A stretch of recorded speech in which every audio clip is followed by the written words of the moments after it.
All right, good morning, everyone. This is my uh, supposed to be post or pre-market strategy session. This is my during the market strategy session. So, what we're getting today is a little bit of continuation from yesterday's update. Here, this is the daily on the SPY. Essentially, we have this support line right here, and the other day, let's see, what is that? Tuesday. So this was Friday. So Monday. Okay, and we had no trading on Monday. So this is Tuesday, Wednesday, and Thursday. And so this candle down here probably sucked in a lot of folks on the short side after this move down here from the top end of the range, or I should say top end of the resistance line there. Tried to poke through it back here on the 16th of August and failed. And then tried to come back up and poke through it again and failed again. And it failed precipitously. Rather typical behavior. Went down to the bottom of this very recent support line here. Broke down below, probably sucked in a lot of traders to the downside to short, and is now working on defying all of those puts. So I am waiting for, let's see if I still have that Fibonacci up. I may have, here we go. Yeah, so here we go. Okay, so this is the 61.8. Here's the move that happened between January 4th and the closing low on the 16th of June, about a 6-month time period there. And so over the course of the next few weeks, I'm looking for a move back here to this 409 area on the SPY.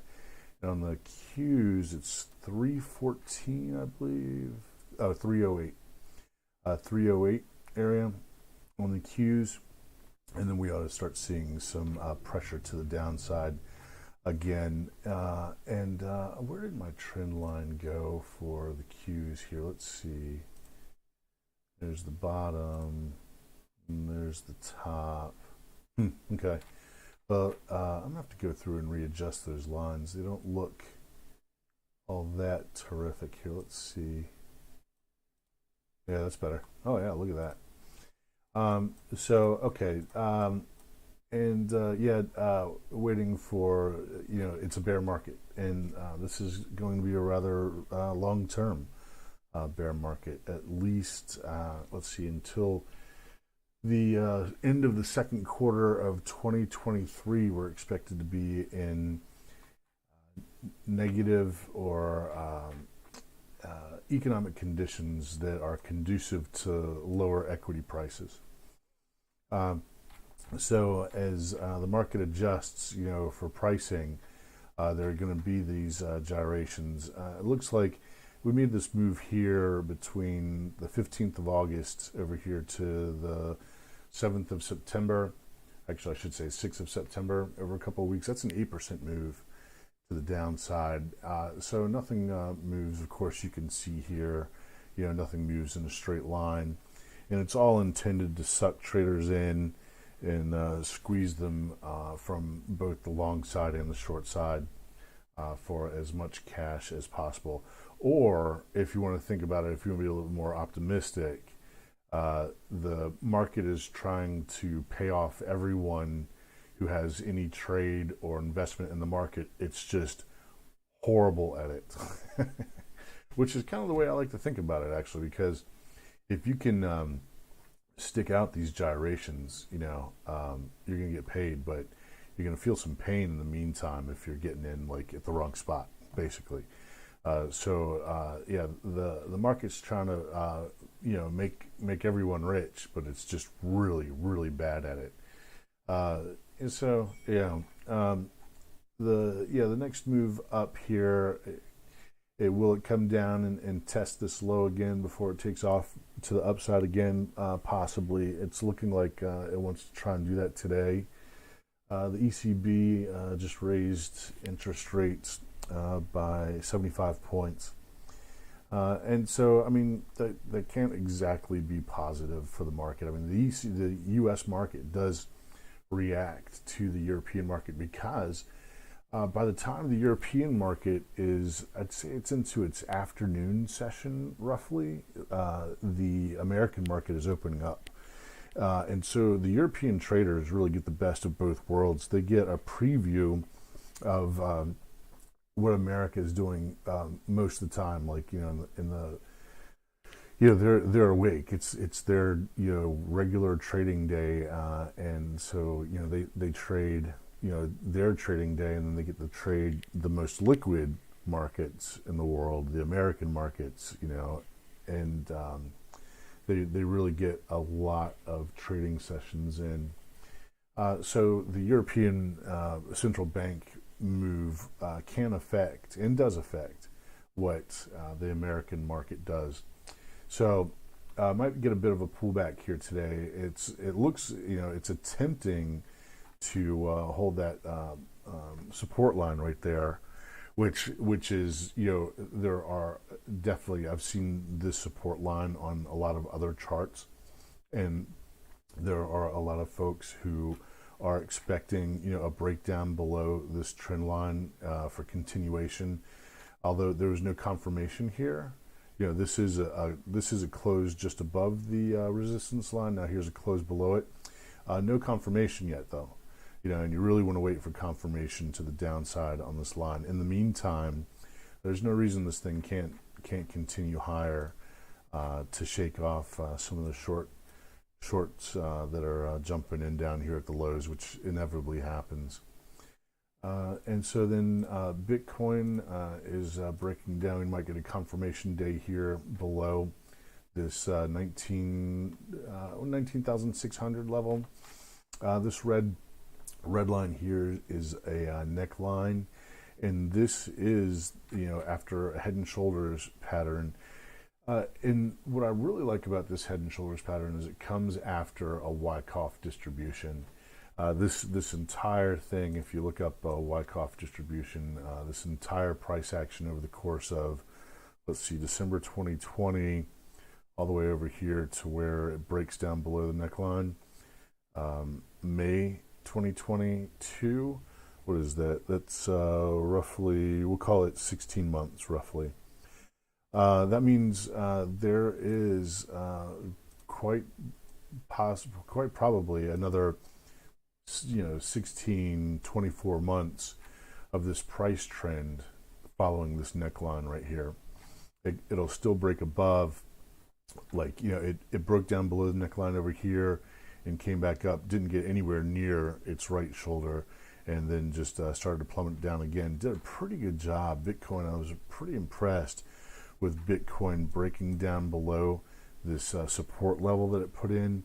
This support level of roughly 19,000, I'm going to call it 19,650, is a very important price level from 2017 back here, the high at 2017.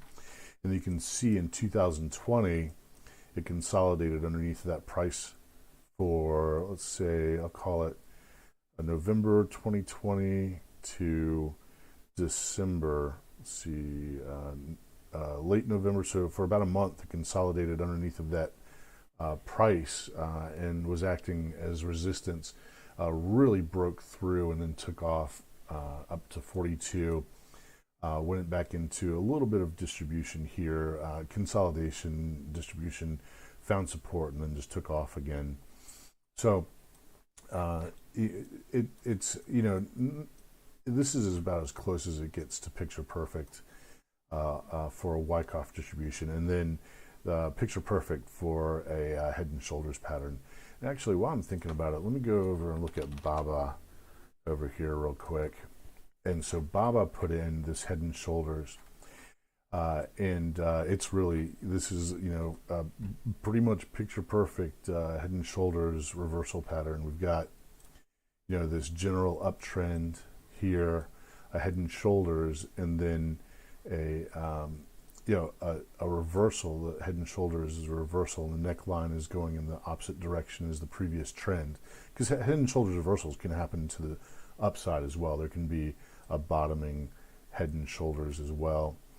But in this case, this was a topping head and shoulders reversal pattern. And I mean, look at that. It's just followed this pattern ever since. So it broke down here in December of 2020. Did manage to make some money on this trade, although it was short-lived. I got in right here after it tested the neckline right here and started dropping down. But at the same time that I got into this trade, Alibaba was threatening being delisted from the U.S. stock market. And so what that meant for me is that I couldn't stay in the trade, because if it got delisted, that means I would have been out of the money, everything that I'd put into shorting it. Then again, if the news came out that it wasn't delisted and was going to stay on, that was going to be really bullish for it.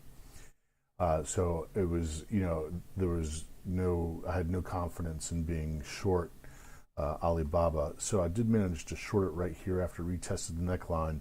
And I got a majority of this move in these 3 days right here. But you can see this day right here is the day the news came out that it was either being delisted or it was staying listed. And either way, for short traders, the news was bad. If it came out that it was being delisted, I wouldn't be able to get out of the position, because it would be delisted at the same time, on the same day that the announcement happened. It would no longer trade. And if it came out that and so I had to cover my position. And if it came out that it wasn't being delisted, then, and this is where it came out, the news came out that it wasn't being delisted, and it took off to the upside, it's just really bad for shorts. It's like, okay, well, it's staying listed. It's, it's bullish.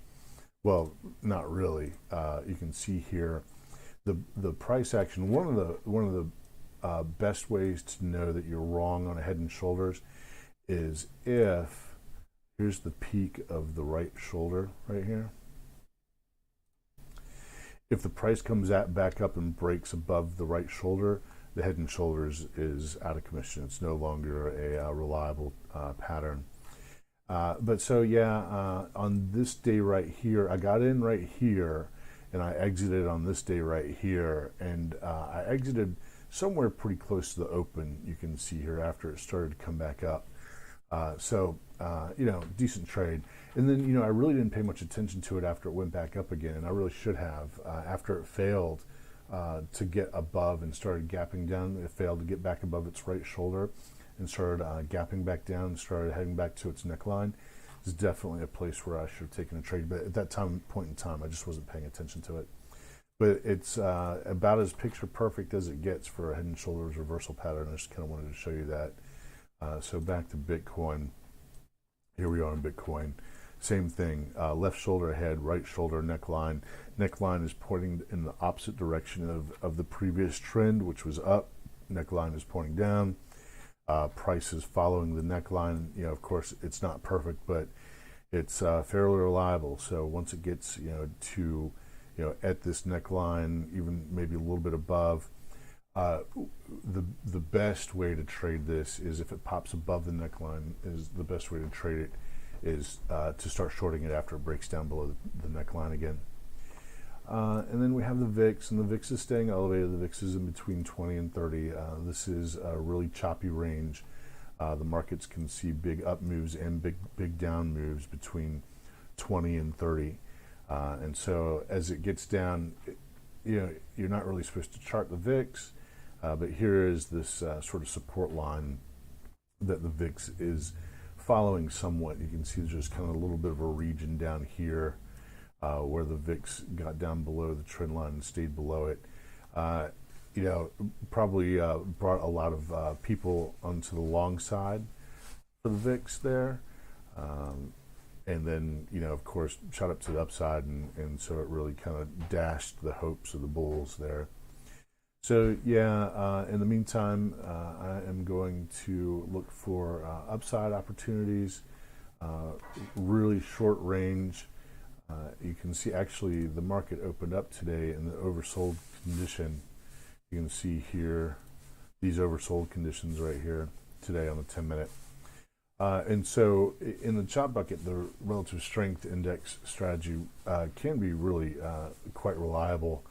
Uh, and what I'd like to do is I like to match it up with the VIX. So as the VIX goes into overbought right here, it'll start falling down and things will get bullish. In conjunction, if all four of the relative strength indices match up with the VIX, then it's a rather reliable trade, in my opinion. All right, everybody. Good luck out there. Keep your risk tight. Click like, share, subscribe, leave a comment, tap the bell, and I will see you at tomorrow morning's strategy.